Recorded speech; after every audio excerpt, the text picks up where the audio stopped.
عید کے قریب آتی ہی جہاں مال مویشی میلوں میں لوگوں کا رش بڑھ گیا ہے، وہاں قربانی کے جانوروں کے نرخ بھی آسمان سے باتیں کرنے لگے ہیں۔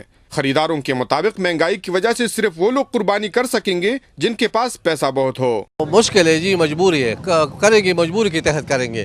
وہ لوگ کریں گے جو سرمایہ دار ہو، جس کے پاس پیسہ ہو، اور غریب لوگ کیسے قربانی کریں گے؟ اتنی مہنگائی ہے کہ ہم تو یہ قربانی سے تو مجبور کریں۔ بیوپاریوں نے مہنگے داموں کی وجہ ٹرانسپورٹ کے نرخوں میں خاطر خواہ اضافہ اور ملک میں سیلاب جیسی قدرتی آفات قرار دیا ہے۔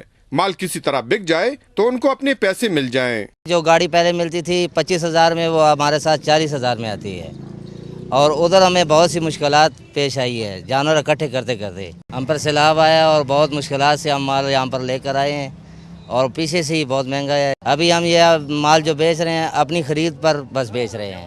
مہنگائی کا جن قابو میں آئے یا نہ آئے، مگر بیوپاریوں اور خریداروں میں بازی لے جانے کا مقابلہ میلے کے آخری ایام تک جاری رہے گا۔ کفایت اللہ یوسف زئی، آج نیوز، چارسدہ۔